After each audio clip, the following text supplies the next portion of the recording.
அனைவருக்கும் வணக்கம்.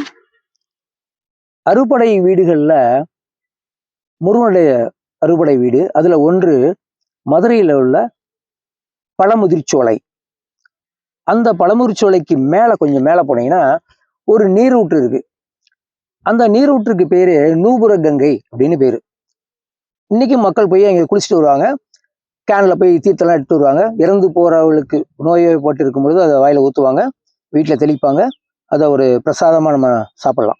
அந்த நூபுர கங்கை எங்கேருந்து வருதுன்னு தெரியாது. ஆனால் அது கங்கைக்கு இணையான ஒரு நீர். அந்த நீர் நம்ம மருத்துவத்துக்கு பயன்படுத்தலாம், ஆரோக்கியத்துக்கு பயன்படுத்தலாம், நோய்க்கு பயன்படுத்தலாம். ஆனால் இந்த நூபுர கங்கை அங்கே போய் தான் எடுக்கணுமா அப்படின்னா இல்லை. அந்த நூபுர கங்கையுடைய அந்த புனித நீர் உங்க உடம்புலயே சுரக்குது.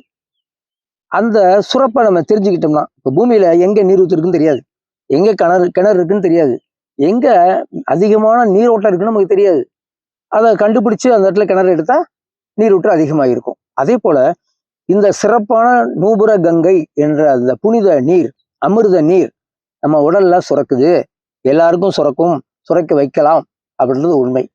எப்படி அப்படின்னா, நம்ம உடல்ல ஒவ்வொரு உறுப்புகளும், தலையில் உள்ள எல்லா உறுப்புகளும் ரொம்ப சிறப்பான உறுப்புகள்.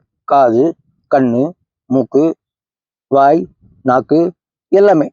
இந்த நாக்குல பல ரகசியம் இருக்கு. அந்த ரகசியம் இன்னைக்கு தான் பெரிய ஆன்மீகவாதிகள், ஞானிகள் அவங்கெல்லாம் விளக்கம் சொல்லிட்டு வர்றாங்க. அதுல நாக்கை பத்தி பேசும் பொழுது அற்புதமான பல விஷயங்களை சொல்றாங்க. நம்ம அதை பத்தி கவலைப்படுறதில்ல, தெரிஞ்சுக்கிறதில்ல. அதுல ஒரு விஷயத்த தான் உங்களுக்கு நான் சொல்ல போறேன்.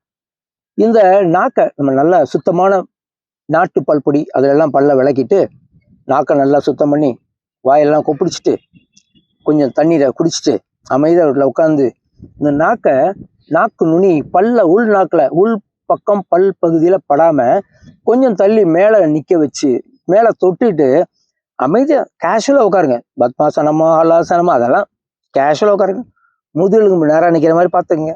இந்த நாக்கை மேலே தொட்டுட்டு கண்ணை மூடிட்டு அமைதியாக உட்காருங்க. என்ன எண்ணங்கள் தோணட்டும், நல்ல எண்ணங்கள் தோணட்டும். உங்கள் சுவாசத்தை கவனிங்க. இந்த மாதிரி 2 நிமிடத்திலிருந்து 5 நிமிடத்துக்கு மேல் நீங்கள் அங்கே நாக்கை வைத்து அமர்ந்தால் ஒரு நீர் சுரக்கும். அந்த நீர் சுவையா இருக்கும். இது எப்போ பயன்படுத்தலாம், எப்படி பயன்படும்? தாகமா இருக்கு, சாப்பிடவே முடியல, ஆனால் உங்களால் தாங்க முடியல. அமைதியாக எங்கேயாவது உட்காந்து ஒரு நிழல்ல அந்த நாக்கு மேலே வச்சுட்டு 5 நிமிஷம் உட்காந்தீங்கன்னா உங்க தாகம் அடங்கிடும்.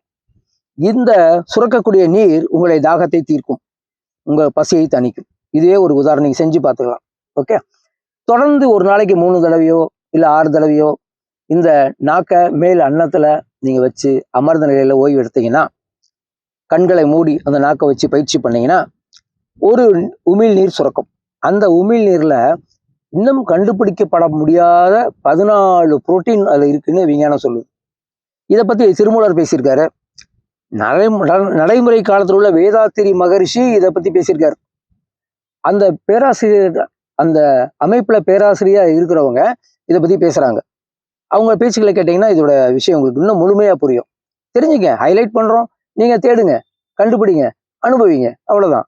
நாக்க மேல் அன்னத்தில் தொட்டு 5 நிமிடம் தினமும் அமர்ந்தால் அந்த 14 வகையான புரோட்டீன் உங்களுக்கு சுரக்கும். அந்த நூபுர கங்கைக்கு இணையான நீர்னு அதை சொல்றாங்க. ஸோ நூபுர கங்கை அங்கே சுரப்பது உங்கள் வாயுக்குள் சுரக்கும், அவ்வளவுதான்.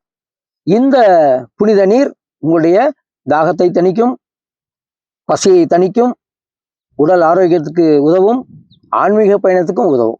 ஓகே, மனம் அமைதிப்படும். அதில் இந்த நூபுர கங்கை உங்கள் வாயில் சுரக்க செய்து அதன் நன்மைகளை அனுபவித்து நீங்க பேரானந்தம் அடையணும் அப்படின்னு கேட்டுக்கிறேன்.